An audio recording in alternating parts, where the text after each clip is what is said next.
well, so that you'll understand a little bit more about the tools and what you need to actually string properly. Okay, so first things first, there's a beaded strung bracelet using Swarovski crystals and pearls. Now, when you're beading, there's a few things that you just have to keep in mind. We have different clasps. This is magnetic, right? You can also use a toggle, right? Kind of like what I have on here, the heart. And we can also use a lobster clasp, which is like this one. It's a little harder to get on by yourself, which is why I prefer either a toggle or a magnet.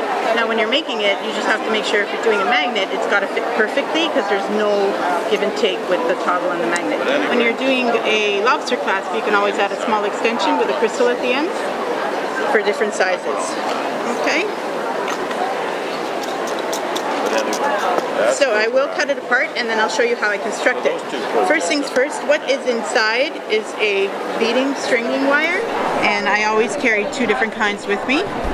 The first one, if you see here, is 0.38 millimeters, and it's good for almost everything. And then we have 0.46 millimeters, and that's the actual width of the wire. Okay, so I'm going to cut this and then you're going to see all the little tiny things, but this is what we're going to be using. We have wire guardians, crimp covers, and the little itty bitty crimps. These felt pads are awesome because when you're redesigning something, you can just put your hand over it and pull it out and it's still in the same position. Okay, so they're a great tool to have. Now, you see this? That is your beading wire. Very strong. I don't use stretchies in mine. I don't use plastic. I use the actual beading wire. Okay? I'm going to cut this off completely. So I'm starting over.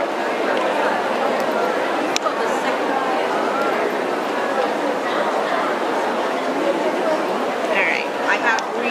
So there's always a little protector. It unfoils there, uncoils, so I'm going to take about the length of my pad, which is about 12 inches, and cut. So you can see how thin that is. It's compressed steel, and then it's coated in a nylon. Okay? Just going to put this right back. And that slips over. Okay? Now, I already know that this fits me, but if I didn't know how it would fit, I have these wonderful bead clips that I can use so I can determine whether or not it will fit me before I string it all together. Come on over. So you just squeeze the two ends through and you put the wire right through it. And I'm just going to start putting my beads on.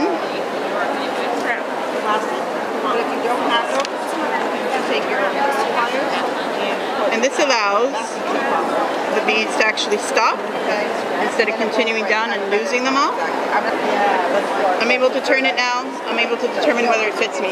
Now when I'm teaching, I always start off with a bracelet because bracelets are the ones that are either a little too small, too big. So this is how I teach people how to make sure that it fits them.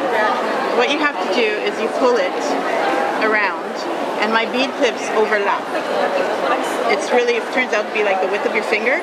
If there's one finger between both ends, the last pearls on this one, they would fit perfect. Okay? If they're crisscrossing like this, no, too big, right? If it's like this, you're not going to get it on. Okay?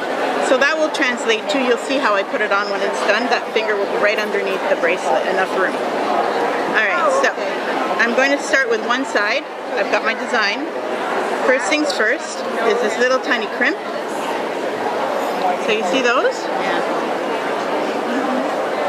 I use my pad and I use the wire as like a needle. I put it down. Okay, now second is a wire guardian. It looks like a little horseshoe. And basically what it's going to do is it's going to protect the wire from rubbing against the metal and then eventually wearing down. Okay, so it's going to guard your wire, right? So I will, it's got like a little channel on each side. I'm able to go up one side, and then I reverse and go down the other side. It's got like a little track. So you see now? Oop, came right out, but let me do that again. Where the fold is.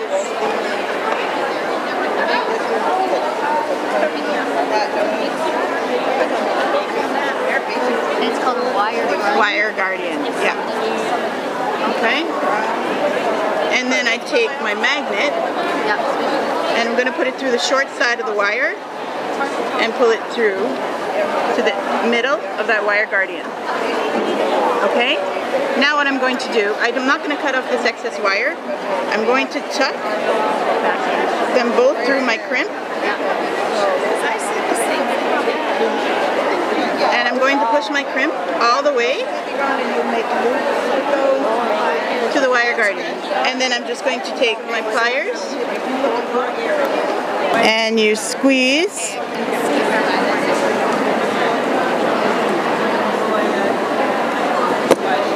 the crimp cover shut. And so now it's a finished piece.